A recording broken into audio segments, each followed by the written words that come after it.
Buen día. Junto al equipo de la Universidad Católica de Colombia les presentaremos el tema de hoy.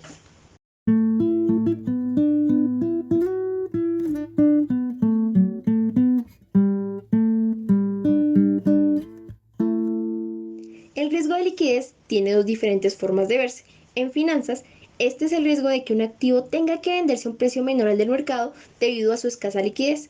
En economía, el riesgo de liquidez mide la habilidad de alguien para afrontar sus obligaciones a corto plazo, ya sea una persona, una empresa o una institución. Riesgo de liquidez en finanzas, inversiones. En el mundo de las inversiones, cuando un activo es poco líquido significa que no se negocia de manera frecuente.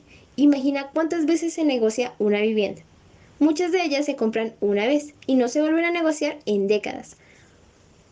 Con los bonos pasa lo mismo. Hay muchos de ellos que apenas se negocian en los mercados financieros, sobre todo los que se emitieron hace mucho tiempo. Imagina que necesitamos vender de forma urgente este activo poco líquido, ya sea una vivienda, un bono u otro activo. Al no existir un mercado líquido, habrá muy pocos compradores dispuestos a adquirir ese activo, por lo que probablemente tengamos que bajar el precio del activo para poder atraer a los compradores interesados y venderles el activo. Si por el contrario el activo fuera muy líquido, podemos vender muchas acciones sin miedo a que el precio baje. Características del riesgo de liquidez. El riesgo de liquidez tiene ciertos factores que permiten identificar si una empresa presenta este tipo de riesgo y que pueden generar problemas dentro de ella. La identificación de los factores de riesgo de liquidez son elementos que al presentar comportamientos adversos retardan o aceleran los ingresos o salidas de activos y pasivos de una empresa. Entre ellos se puede reconocer factores de liquidez internos y externos. Entre ellos, mala gestión de alcances, imprevistos como corrida de depósitos o crisis financieras, excesivo otorgamiento de crédito, entre otros. Perfecto. Ahora, dándole continuidad a lo que nos comentaba nuestra compañera, sabemos muy bien que el riesgo de liquidez es la probabilidad de que la empresa tenga por obligación que vender sus activos por debajo del valor de mercado cuando se presenta pues una necesidad a corto plazo, sea un pasivo que tenga que salvar, entonces pues tiene la obligación de hacer alguna acción frente a este hecho, al hacer una acción para poder solucionar esto que nos está sucediendo. Al verse en una dificultad para poder hacer frente a sus obligaciones de pago a corto plazo, debido pues a su caja que no es suficiente para poder cubrirla, ya detectamos un riesgo de liquidez, una acción que pues tenemos que acudir para poder cumplir con esta obligación y la empresa pues no se vaya para abajo. Una empresa detecta un riesgo de liquidez al darse cuenta que no tiene líneas de crédito que puedan utilizar ante una demanda de efectivo. No hay dinero con el cual puedan cubrir esta obligación. Nos damos cuenta de estos problemas cuando el pasivo de una empresa a corto plazo es mayor que su activo circulante. Aquí es donde hay que presentar más atención a los problemas de exceso de liquidez. Yo les pongo un ejemplo. Se va a ocasionar un riesgo de liquidez pues bastante grave y al que se expone una empresa que importa sus insumos pagando en dólar para luego vender el producto final en su moneda local. En caso pues de que esta se devalúe, esa moneda se devalúe, esta compañía puede sufrir pérdidas que le impedirían cumplir sus obligaciones financieras. Para medir la capacidad de la empresa para hacer frente a sus deudas en el corto plazo y darse cuenta si detecta un riesgo de liquidez, tiene que coger el activo corriente y dividirlo entre el pasivo corriente. Esto se multiplica por 100 y pues nos da el porcentual de deudas de corto plazo que son cubiertas por el activo circulante. Si este porcentual es muy bajo, entramos en un riesgo de liquidez, el cual tenemos pues que preocuparnos. También tenemos que hacer una prueba ácida que resta del activo circulante los elementos del inventario para poder devolver el capital. Esto se realiza cogiendo el activo corriente, se le resta los inventarios y todo esto se divide en el pasivo corriente.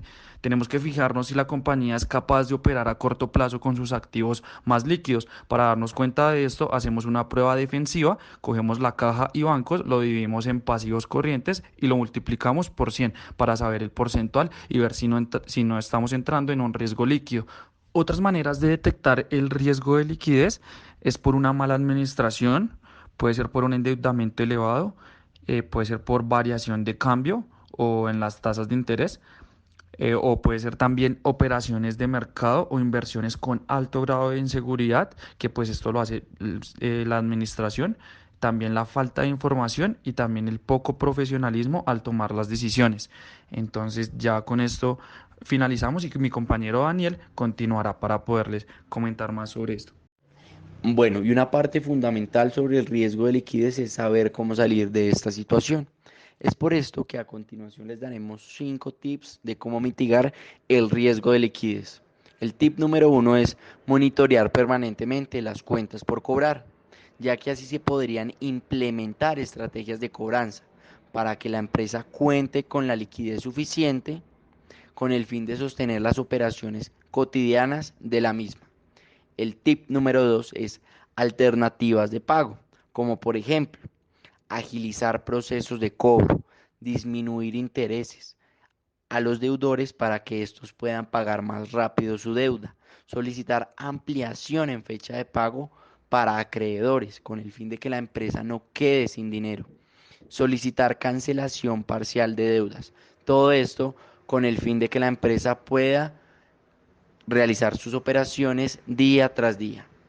Un tip número 3 es la correcta gestión del riesgo de crédito. El riesgo de crédito está directamente relacionado con el riesgo de liquidez. ¿Por qué? Porque si los clientes no pueden pagar, la compañía pierde dinero y esto disminuye su liquidez. Es por esto que una correcta gestión del crédito es determinante para hacer frente a la situación. Como tip número 4 está la optimización en procesos. ¿Por qué? La empresa debe ser muy minuciosa en cada uno de sus procesos, porque no estamos en una época de abundancia, con el fin de que no se arriesguen los activos y la empresa pueda mantener su funcionamiento correcto. Por último, como quinto tip, tenemos constantes auditorías, no solamente de parte externa, sino de parte interna, pues estas últimas nos pueden dar una vista mejorada sobre la empresa y mostrar errores que seguramente no se han visto al interior. Así podremos mitigar el riesgo de liquidez.